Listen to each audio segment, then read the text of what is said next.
In this video, I'm going to show you how to make a coaster set with and without a stand. This might be the easiest gift you've ever made. These make great gifts for Valentine's Day, birthdays, and Christmas. If you don't have a lot of tools, don't go anywhere because this video is for you. I'm going to show you how to build this coaster set and stand with the minimum amount of tools. Welcome to the channel. My name is Matt. I'm just a dude, and let's get right into this build. The coasters are going to be made out of a piece of walnut, 1/4 inch thick by 3.5 inches wide and 2 feet long. I also purchased a piece of red oak, 1/4 inch thick by 3.5 inches wide, 4 feet long.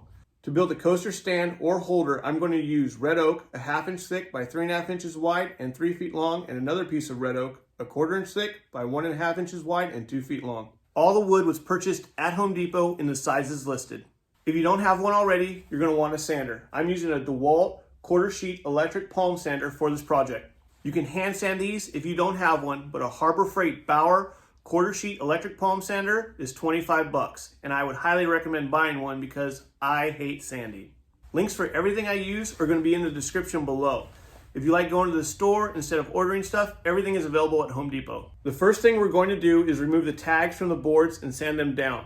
First with 150 grit, then with 220 grit. It's better to do this when everything is in one piece as well. Everything I sand in this video will first be sanded with 150 grit and then 220 grit. Once the boards are sanded, we can start cutting them. It's time to measure, mark, and cut. First, we measure out 3.5 inches and place a mark with the pencil. I use a combination square to make a square line on the board. When using a handsaw, I like to put something with a straight edge against the line. When cutting, the saw will rest against this and it helps me to cut a straight line.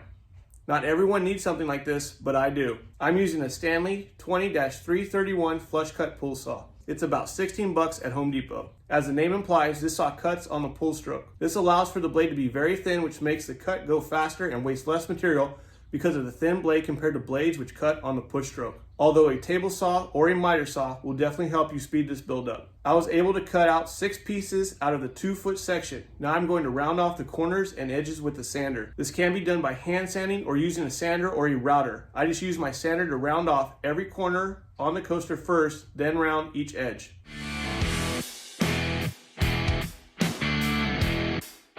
After the corners and edges are sanded, I cover these in food grade mineral oil and let sit overnight. The next day I stack 4 of them and use some twine to tie them together, and now they are ready to be given away. If you just wanted to know how to build the coasters, then you're done. But if you're like me, you want to give them away with something to sit in as well. There are many different styles of coaster stands and holders. You can even purchase pre-built holders on Amazon to make things easy. I put a link in the description below for the one shown. But to build one like this is what I do. The 1/4 by 1.5 inch piece is used to make the sides. It fits perfectly at 1.5 inches because the base is 1/2 inch thick and each coaster is 1/4 inch. I cut 8 pieces per base out of the 1.5 inches. 4 are 3/4 of an inch wide and 4 pieces are 1 inch wide. These are what the sides are going to be made of. Make sure to cut these square. If you don't, it will make the corners glue together at angles that are not 90 degrees. After all 8 pieces are cut, it's time to glue them together. I'm using Tip-On 3 and put glue on one long edge of the 3/4 inch wide pieces. Then I put a 1 inch wide piece on it and clamp it together. Make sure all the sides are flush before you clamp these. The better these pieces are set together, the less sanding you will have to do later. Once all the sides are together, set them aside so they can dry for a couple of hours, preferably overnight. The bases will be made out of the 1/2 inch thick by 3.5 inches wide piece. The coasters are 3.5 inches by 3.5 inches, so we're going to cut these at 3 9/16 of an inch wide, just at 1/16 of an inch wider. This will allow some room for the coasters to fit inside. Once again, measure, mark, and cut. Measure out 3 9/16 of an inch. Place a mark, then use a straight edge to give you a line to cut. Set a scrap piece of wood against the line, clamp it down, and cut. I did one of these with my handsaw and then cut out 2 more with my miter saw. If you don't have a saw like this, don't worry. It took me a long time to get a miter saw like this, and I was using a 20-year-old Ryobi for a very long time. A Ryobi like this I found on Marketplace for about $20. They aren't very expensive used. After the base pieces are cut, I sanded the sides and rounded off the top edges. Before we glue the sides on, we are going to sand the long edges of the sides.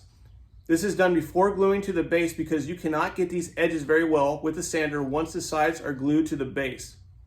You could hand sand these edges, but to make things faster, this is how I do it. Set the corners down. I take some time to arrange them with the best side up if possible. Sometimes these can have large chunks missing, and if possible, you don't want that visible. This just makes the finished product look better. To glue the sides on, I have this large flat piece of walnut I wrap in parchment paper so the glue doesn't stick to it. This also gives a flat surface to glue everything together so nothing comes out wobbly. Put the base on the wood block. I put a small scrap piece of wood on top of the base and then add a coaster on top of this. What this does is it gives the side something to press against so you know the coasters fit inside of it. Add glue to the bottom of each inside corner of the sides and set them in place. After all 4 corners are glued and set in place, I use a rubber band to hold the piece together. I let this dry overnight. The next day I remove the coaster base and sand the bottom and all the edges on the sides. Once the base is complete, it's time to fit the coasters. Sometimes they are tight and you need to use a sander to fit them in place. Using a sander takes off a little at a time and you can get that perfect fit. Make sure each coaster fits in the base each way.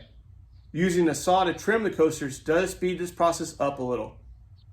Remember to round off the corners and edges of the coasters as well.